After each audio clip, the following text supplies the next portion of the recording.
it was a following, and so we found the buildings downtown on Concho Street. The one that's right now Joyce Wildy's, that was a lease building, and that was back in the mid 80s. And we got into that. It was only 25 feet wide by about 80 feet deep, and everybody was at the mall. And so we ended up banking on downtown because nothing was downtown except mechanic places. And we basically started there kind of out of necessity. And it's just been growing ever since. Where it started before we were Main Street, great group of people got together and said, look, we need to figure out how to make this thing work. More stores were coming downtown, some of them obviously failing. There's a lot of them that lasted less than 6 months, less than a season. The retail side, this is before the bars, this is before Blaine's. It was a great group of people that had a common vision, what they wanted, what they needed, and how do we get there? And then Main Street came along, and we joined Main Street, which was great because it was a Texas Historical Commission. It was a lot of interesting people that brought a lot of value to the table for these smaller towns. And we saw other towns like Georgetown and others around Texas that joined the Main Street, and they were growing. And of course, we didn't have the proximity that they had, say, Georgetown to Austin, but we had something that was very unique that they didn't. We were a destination. So apparently I didn't know any better, and I did so good because that's when we brought Governor Perry's wife down. We had to close down the streets. We got schools and buses and all that, and that was the commencement of us becoming San Angelo, becoming Main Street. And from then on, you know, I've been on several boards with Main Street and downtown and development because I was really, number one, legitimately interested in it, and number two, we had the family business, and so it made sense. There were so many buildings that were not really retail that was downtown when we got here, and so everything that was growing, and people even approached us and said, you know, why are you wanting to go downtown? And we often wondered, but the thing is, it was so cheap because all the buildings were run down, the roofs were caved in. There was so much repair that needed to happen in these buildings, so the real estate was cheap. And the buildings were cheap. Of course, according to today, they're very cheap. But they needed so much repair, and where San Angelo was 20 or even 30 years ago, it was just kind of a ghost town because everything was on the mall side. We also, where now Miss Hattie's is, it was a bar that went in and out. That was all part of a restaurant area, and it was a couple of attorneys that owned that, and then Mr. Gunner owned that with them. And that whole complex, we leased from them for probably about 5 or 6 years, and even turned in the side to what was called Caraway's Piano Bar. And so we had Jim Caraway from Beaumont come back. He got on a piano, and he'd sing all the songs like Howl at the Moon, and people would eat peanuts and throw them on the ground, and it was a fun time. But that was the only bar. That was before like Blaine's. San Angelo was just then kind of getting started. There wasn't anything but on Concho Street. From San Angelo, you know, making this a long drawn out story, from San Angelo 20 or 30 years ago, there was just nothing down there. And there's a lot that was the norm for every town in Texas, because everything, when the malls came back in the 70s, everything went that direction because that was the new place to go. But, you know, your downtown was the heart, it was where everybody went. It was your post office, it was the legal system, all the courts were there, any food, any provisions that you needed when you were living out on the farm or the ranch, you'd come in, and that was just the downtown. But the mall was an interesting concept because it took all that stuff away and it encapsulated it into one area. And, you know, ideally it was probably a great idea, but then after a while people got tired of it and they wanted to go back to the old town, and that's when these old towns got back together and everybody started moving back, and the regentification or the restoration of these towns took place, all of them.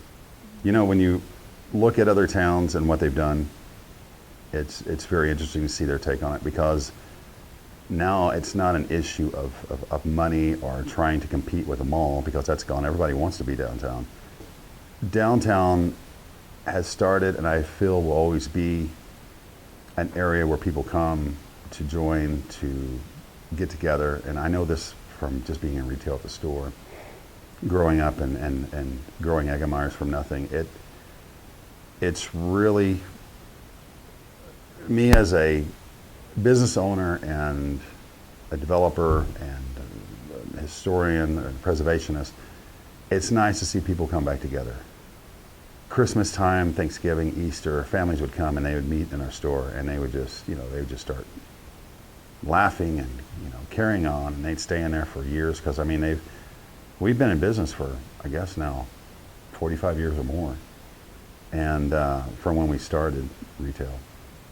But to see people in a place that you put together, and all of people in downtown have something to do with downtown, you get no caring, you get no personal treatment, you get nothing anymore. And it just happened within, it feels like, the last 8 to 10 years that you don't get that. And so downtowns bring that. And I think downtowns will always be needed as far as a business that brings families together. You can get what you need. You might pay them a little bit more. It might not be in stock. You might have to, but in a way, those are kind of neat, because, really, do you want to go on to Amazon for everything? The experience is always going to sell. And that's what Eggemeyer's is based on, 100%.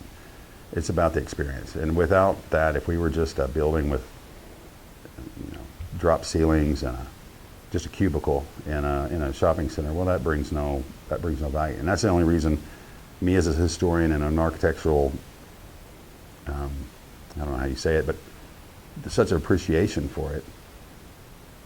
Everything we've done with the store and a lot of these buildings downtown has adhered, thank God, adhered to a central vision. And as long as everything looks about the same in the same period, people are going to come to that. It's just about the experience. So it's either you do the box stores, or you end up probably spending a good half day or a whole day experiencing everything around you that downtown has.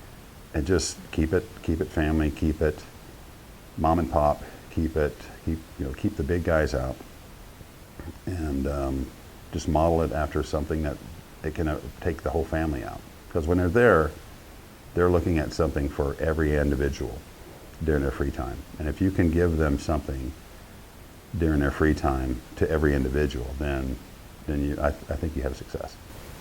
When we first started, everything was there were no programs. There was nothing about helping you with sprinkling, facade improvements. There was none of that. And it was hard because you had to pay for 100% of it. No tiers programs, no tax-free incentive stuff for your building and stuff. And so we had to come out everything 100% out of pocket. And, in a good way, it was kind of different, because San Angelo planning and permit didn't really have as much, since there was nobody downtown. If there was dust or something like that, you didn't have to be as mindful, because who's going to call you in? Nowadays, it's quite the opposite. It's very difficult. It's very expensive. There's a lot of bureaucracy. There's a lot of red tape. There's a lot of things that stop the business entrepreneur starting before he can even think about starting. And what's great about it now is being a part of the Main Street. You have the tiers program. You're taking back your tax dollars to a degree. You're allocating it to the new businesses, whether it's for those programs I was talking about, whether for sprinkles, permits. It's just helping the business get going. Without these incentive programs to bring businesses in, to incentivize them to get going in this, to help them offset some of these costs, I know we wouldn't have gone as far on some of these buildings. And so I also know that it's helped out a lot of the buildings and businesses get to where they are now. And if we can grow the tax base in these areas, it'll further help other people come in and do the same thing. Because actually, San Angelo, we're not competing with San Angelo. We're not competing with the mall. We're not competing with anyone here, as much as we're competing with Georgetown, other towns that are, when people say, what are we going to do this weekend? Let's go to San Angelo. And the better the downtown, the changes have been amazing. The amount of money that has been put in the street improvement side, the curb, the new streets, crosswalks.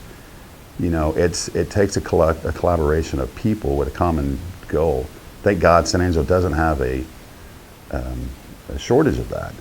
And I mean, it's tough at times because a lot of this stuff is volunteer, and everybody's faced with trying to make their business work and trying to bring their costs down, whether it's shipping and buying a better product or cheaper, whatever. It's nice to know that the town has got your back to a degree, because we're all in this together when we're trying to bring that money from outside.